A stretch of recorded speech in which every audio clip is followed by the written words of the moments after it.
Welcome back, everybody, to another episode of DGS. Baroque seems to have some evidence. Oh, sorry, hold on just a second. I lost the screen.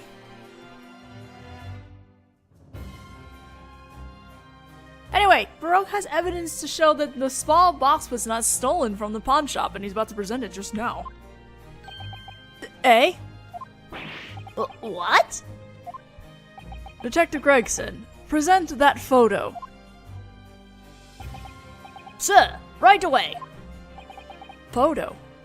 Of course he pocketed that. It's one taken by the photo machine installed in the pawn shop by that detective. Meowzy. As indicated on the rough sketch of the inside of the shop that was presented earlier, there are two photo machines installed in the victim's shop.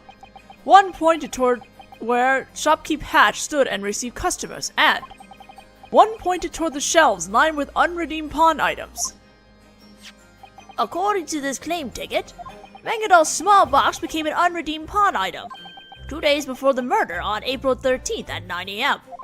As soon as it became an unredeemed pawn item, this small box would have been put on the shelf with the other unredeemed pawn items. And 2 hours before the murder occurred, this photo from 11 p.m. on April 15th was taken. Here it is.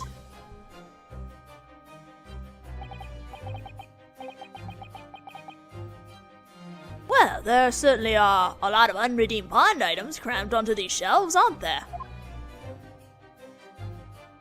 Then there was this photo. This photo was taken after the murder at 2 a.m. Then we ought to compare the two photos. Even if we were to put them side by side, it's not that clear. Ugh, my eyes have gone out of focus. To be sure nothing was stolen the night the victim was murdered, Scotland Yard investigated the possibility. So you've already investigated these two photos carefully, correct? Yes, Your Honor.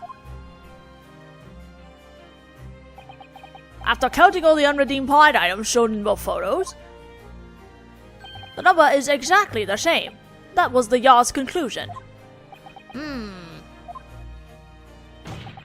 That means that nothing was stolen from the pawn shop that night.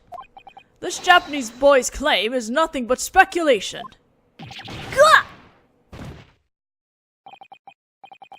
Damn it, I was so close. If only there were a way to prove that something he left behind when he died had been stolen. I'd be able to corner that guy. Say, Naruhodō-kun. I just had a thought. Those two photos. Are they really exactly the same?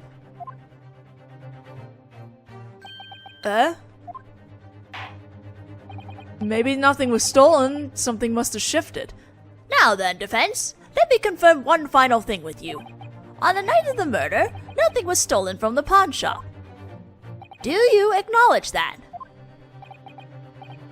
What is it about these two photos? Is there really not a single discrepancy between them? There are no discrepancies. Point out a discrepancy. Use evidence? Use evidence. Before I answer that, there's one thing I'd like to try. What do you mean, try? In order to do so, I would need to use a certain piece of evidence. I'm not really sure what you're getting at. What evidence is necessary to confirm whether there are no discrepancies between these photos? Where's the stereoscope?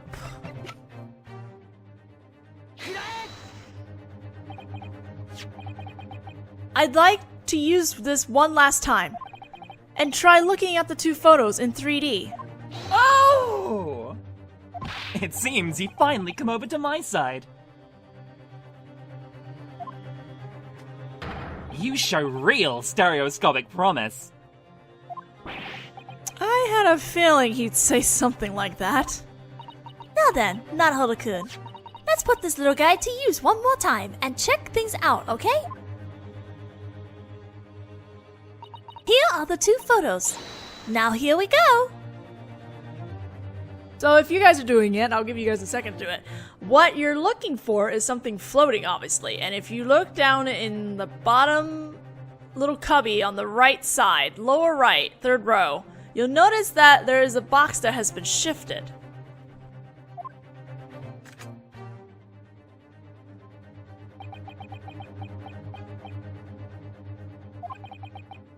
I wonder if that might be the case. I was right. There's an obvious discrepancy between these two photos. What?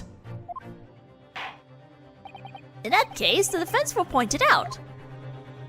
What is the obvious discrepancy between the photos? I appreciate this game points it out for you, in case you're having trouble doing the 3D crap.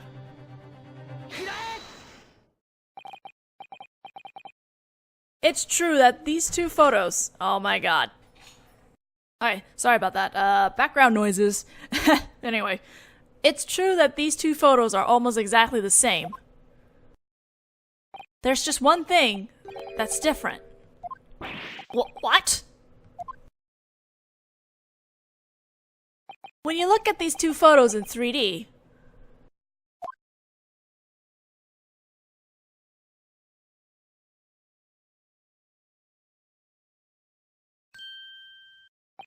this single, small box stands out from everything else.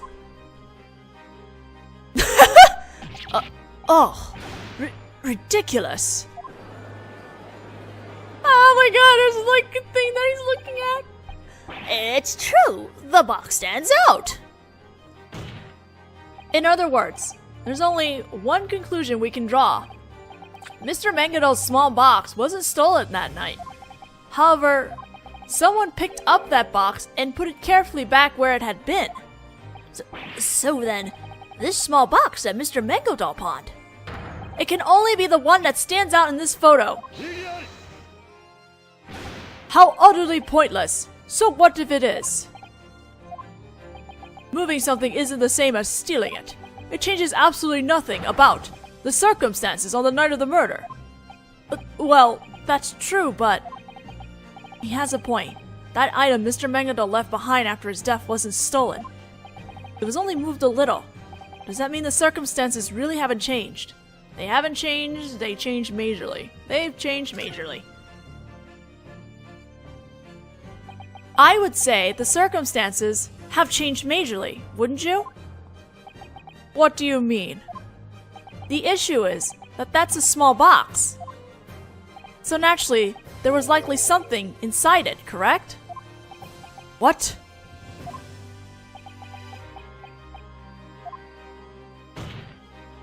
The small box shown in this photo needs to be examined immediately. It should still be on the shelf at Hatchan's shop. That's not necessary. The small box left behind by some person who died 2 months ago has nothing to do with this case. Overruled, Lord Von Zeeks. Bailiff, set off for the crime scene at once. Retrieve the small box in question and check its contents.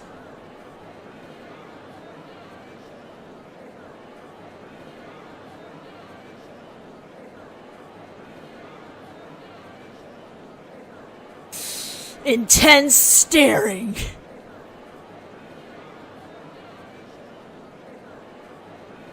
How much of this case do we still have left? I'm actually curious. I mean, we're getting close, but it might actually go on for a little longer because Egg does not like to be straight with us. We will likely receive word within the next 30 minutes. Until the evidence arrives, the trial will be briefly put on hold. Again. I never dreamed I would be made to suffer through such a pointless farce for so long. What? This is nothing more than one of the diversions that the Japanese are so gifted at. What do you mean? That exchange student there has been deciding all sorts of things for us from the very beginning. This witness attempted to steal some pawned items, for instance. But if you consider it logically, there's no way it's worth enough to justify stealing it. Precisely. I wouldn't go to the trouble of breaking and entering for something so trivial. Is it trivial, though? 2 months ago, Mr. Mangadol lost his life immediately after the trial's conclusion. However, the verdict was not guilty. In other words, it was completely proven. Mr. Mangadol was an innocent, upstanding citizen. That makes me uncomfortable. Was it not you yourself who prevented that, exchange student? Upstanding citizens pawn things every day. A black coat with a disc in the pocket. A trifling little box. I wouldn't take those things even if they were offered freely to me. Actually, now that he mentions it, that's true. Master Megandal was quite wealthy.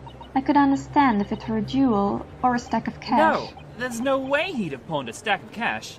I can say that with certainty. The prosecution assertion certainly does make sense. The defense needs to provide definite proof. Proof of how much significance this pawn item left behind by an upstanding citizen holds. Shit, I think this is where we have to reveal that we gave a false verdict. Your thoughts, defense. Do you have anything to present? The court would like to hear your basis for claiming that the disc and the small box have some significance in this case. Well... yeah, here we go. What's wrong, Naruhodō-kun? I mean, it's pretty clear, right? They're both pretty important pieces of evidence. Of course, we're highly aware of Mangadol's true nature, and about that disc too. But if I make the circumstances clear now, we'll have to admit that the not guilty verdict from 2 months ago was a false verdict due to the defense's dishonest tactics. And the court will have to recognize Gina-san's false testimony too. Oh no! What if Prosecutor Von Zieks said that because he could foresee how everything would turn out? But this might actually be a good opportunity. Oh? What do you mean, Iris-chan? I mean, aren't you always saying? The truth will always make itself known at some point. What was the significance of the items Mangadol had held at Hatch-san's shop? The only one who can testify about that is Gina-san. But a testimony like that might end up putting us at an unsurmountable disadvantage.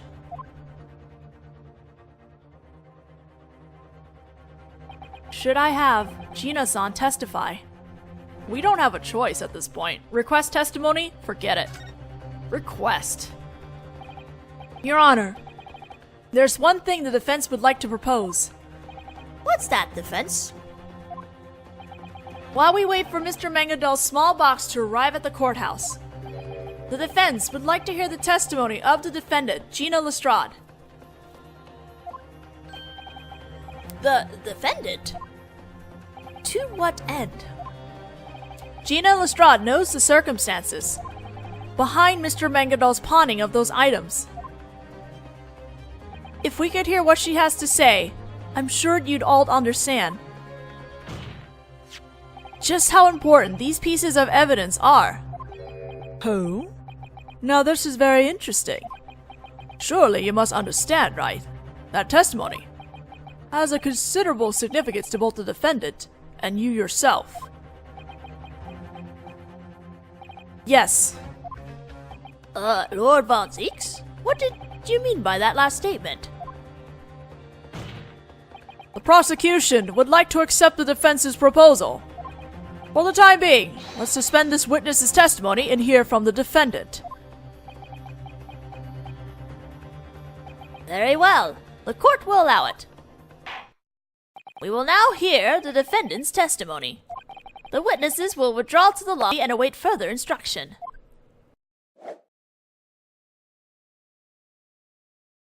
Well then, I will be taking my leave. One moment, please. You'd best remain on the stand and listen to the defendant's testimony. Very well. Gina-san's testimony. Please, just find a way to trust me. Naruhodō-kun.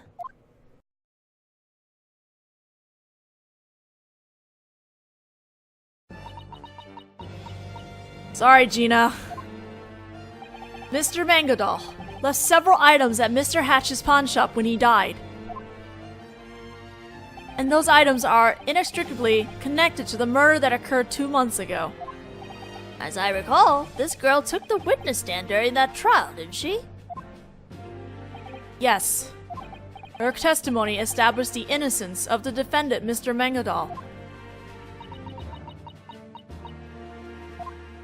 The circumstances behind that murder 2 months ago were rather intriguing.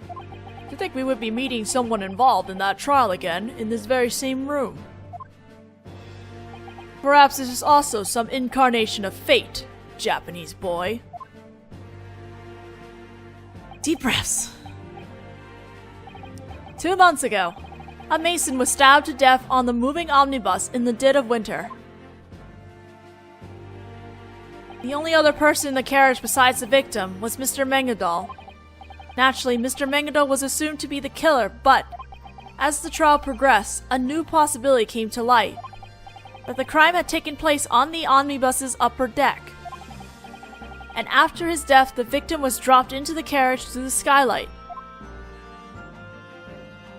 The key testimony was provided by Gina Lestrade. Gina-san had been hiding in the carriage at the time, in order to target the carriage's passengers for pickpocketing. And Mr. Mangodal, after receiving his not guilty verdict, died a mysterious death there in the courthouse, right after this trial. It has been 2 months since then, but the case still hasn't been solved. Neither the murder on the omnibus, nor the mysterious fire. However, during that trial, I don't believe anything was mentioned about the defendant's disc or small box. Gina-san. Will you please tell us, right here, right now, what really happened in the murder 2 months ago? How should I know? I mean, I already told you all there was to tell. But you told us yesterday at the detention center. Please, it's very important.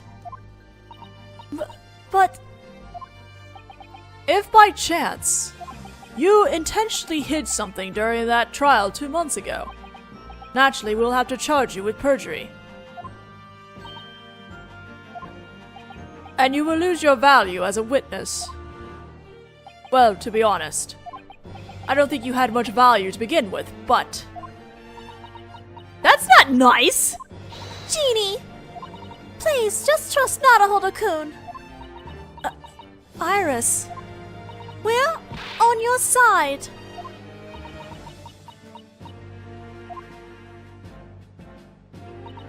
fine. I'll talk. Gina-san. It seems that the defense is prepared to smash everything with its own hand that it has built. I can't pretend to understand what's going on here, but there seems to be some sort of secret concerning the items Mr. Mangodal left behind after his death, and the murder from 2 months ago. Now then, the court would like to hear the witness's testimony about the murder 2 months ago, and the untold truth behind it. Everything is about to come out into the open, right now, in this trial. Just like Prosecutor Von Zeke said. As a defense attorney, my only choice is to prepare myself. Rip everything! Here we go! Nail in our death tomb. The truth about 2 months ago. That night, the victim really did ride in the carriage of the omnibus. When I was dragged out into the carriage, I saw that disc lying on the floor. There was a scream from the other side of the skylight, and those 2 passengers went to call the police. While they were gone, that guy paid the driver to go to the nearby pawn shop. threatened me, told me not to talk about what I'd seen or heard. What is the meaning of this witness's testimony? It sounds very different from what was said in the trial 2 months ago. Precisely. It's almost as if the verdict issued to Mr. Mangeldal was incorrect, and Mr. Mangeldal himself intentionally manipulated the court. We must consider this a terrible conspiracy. There's no doubt that the trial 2 months ago was unjust. A result of the unexcusable actions of the defendant, the witness, and the defense attorney. What's going on here? Everything about that trial was lies and plots? Mangeldal and that witness and that Japanese defense attorney were all in cahoots.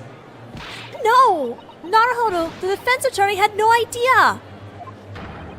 Don't be ridiculous! He didn't know.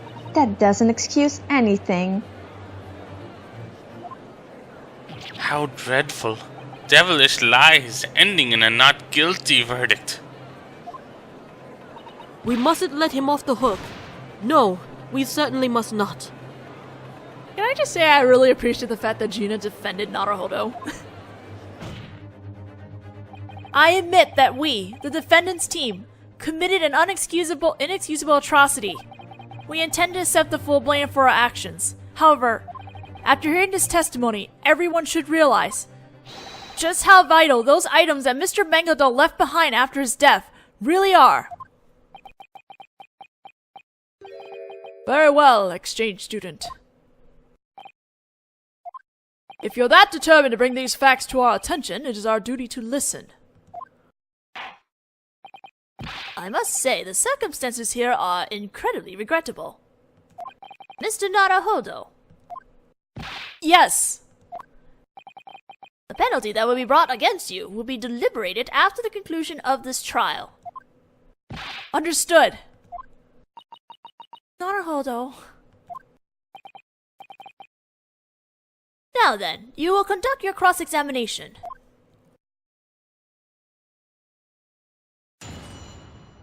Alright, let's get to work. I think we're skipping this first statement, aren't we?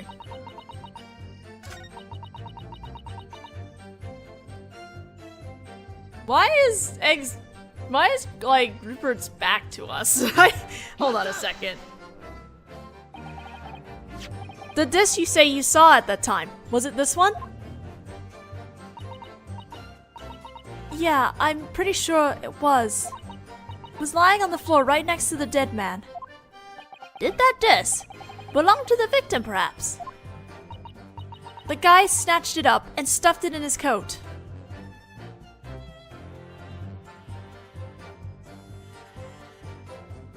What are these two doing? What are these?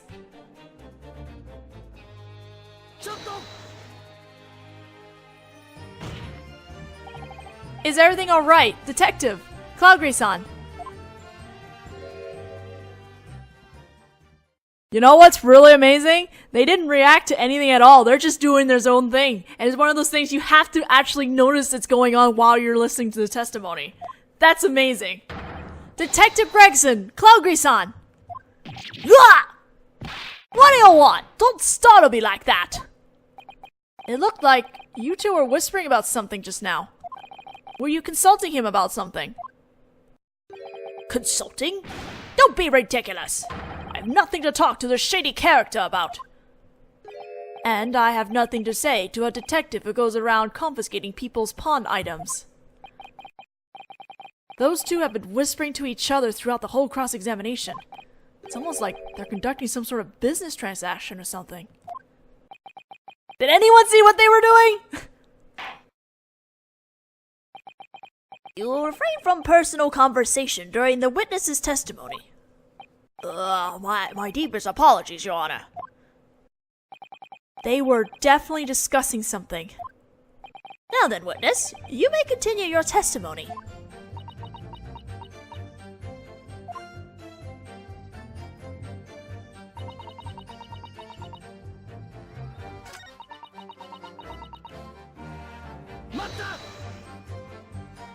When you say a nearby pawn shop, you must mean Hatch-san's. Just a moment now. So then you can't mean that driver gave false testimony too. At the very least, he failed to mention anything about the pawn shop while he was on the stand. What is this world coming to? That guy took off the black coat he was wearing and gave it to the driver. It was an expensive coat, and he folded it carefully before handing it over. Seeing that, I got the distinct impression that the thing he was leaving at the pawn shop was something incredibly valuable. Come to think of it, Gina-san was trying to demand a high price for that disc, wasn't she? She bickered with Hatch-san on the day of the murder about how it should be worth more. Once the driver had taken the guy's money, he ran happily to the pawn shop. That's when that guy called to me. "Get out of the carriage," he said.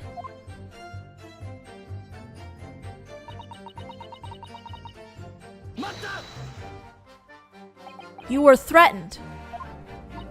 If I did what he said, he'd let me escape. That's what he said. And that's the reason you gave false testimony in the trial 2 months ago, little pickpocket. That and one other thing. He ordered me to do something. Which was? He told me to hold on to the claim ticket the driver would bring back and not lose it. The claim ticket? And if in 2 months he didn't show up to get it, I was to go to the pawn shop, pay the interest, and extend the holding period. And he gave me money for that. But why would Mr. Mango Doll do such a thing? Pawning a coat before the police could arrive. There's only one reason I can think of. Mango Doll didn't want the police to know what he had taken to the pawn shop. They were important items that he had to hide at any cost.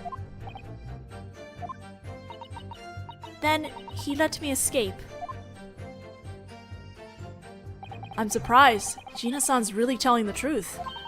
Genie trusts you, Naruhodō-kun. After the trial, she'll be charged with perjury, though. For now, I'll try to drag out any little piece of information I can. Alright, then don't hold back and press every detail.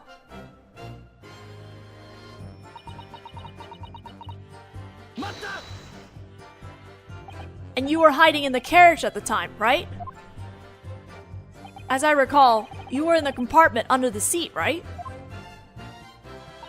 Yeah, it was pitch black and I couldn't see what was going on in the carriage.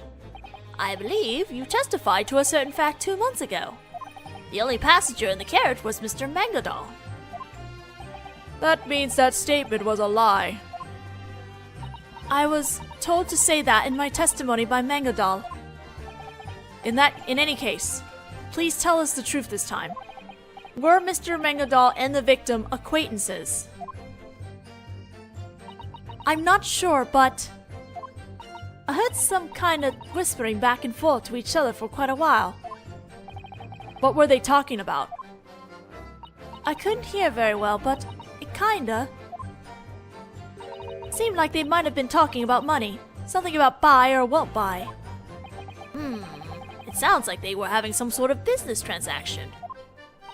They gradually got louder and louder until it was basically a full-blown argument. I was scared, so I held my breath.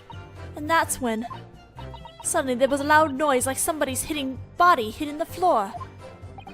As I recall, you screamed instinctively, correct? Yeah. Then that Mango Doll guy found me. See if I can finish this testimony before I end the video. The disc you say you saw at the time, was it this one? Yeah, I'm pretty sure it was. It was lying on the floor right next to the dead man. Did that disc belong to the victim, perhaps? That guy snatched it up and stuffed it into his coat. Then he made me sit in the seat across from him. What did Mr. Mango Doll say to you? He told me not to breathe a word to anyone about what I'd seen or heard. Or about the disc. I was afraid of the look in his eyes.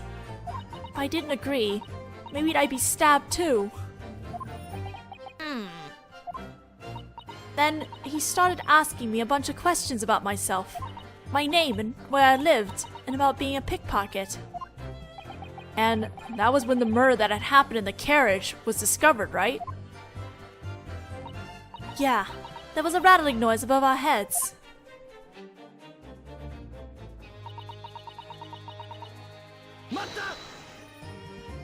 The omnibus has an upper deck, and there were 2 passengers riding up there, right?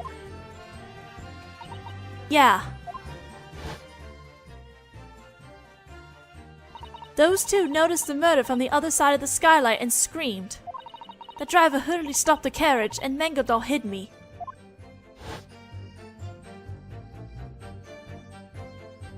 He hid you? He shoved me back into the compartment under the seat where he found me. When the carriage stopped, the 2 passengers who'd been riding on the upper deck ran to get the police. It sounds as though those 2 passengers were unrelated to the murder after all. So then, it was Meowzy, the driver, and you left behind at the scene of the crime, right? Yeah, well, I was hidden in the compartment, but when the carriage door opened, I feel like I could hear voices talking outside. The driver appeared in court as a witness 2 months ago, as I recall. I believe his name was Mr. Beppo.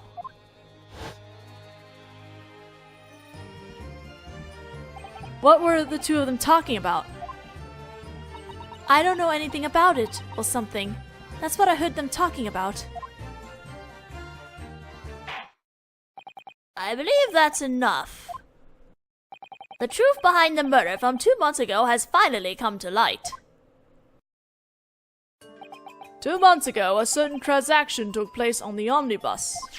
A negotiation concerning this disc, but apparently it didn't go well.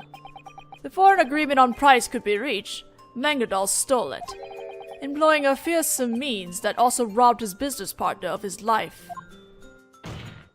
In other words, this disc was important enough to be worth that. I still have no idea what that means, though.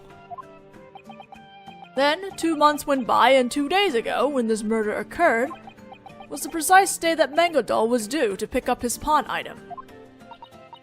I couldn't decide what to do with that claim check. I mean, I knew the guy died after that trial. So in the end, you decided to claim those pawn items as your own. They were going to be sold either way, so I might as well take them, right? That's all I was thinking. And who could blame me, right? Mr. Meowzy was trying to get his hands on this disc until the moment he killed his partner. Do you know why that was? How should I know? I figured it'd be really valuable and thought maybe I could sell it for a lot of money. That's all I was thinking. And who could blame me, right? Your Honor! The bailiff who was dispatched to the crime scene just returned with new evidence. Oh, there's a to be continued coming here, so I guess I will stop when we get to that to be continued. The mysterious small box that Meowzy had pawned 2 months ago. I'm sure it has some important role in this case. We're gonna figure out what's up with that small box. I'm pretty sure, since we have a music box, we have a disc that plays music. That box is probably a music box disc. But anyway, to be continued, we shall go into that small box in the next video, so I'll see you guys then.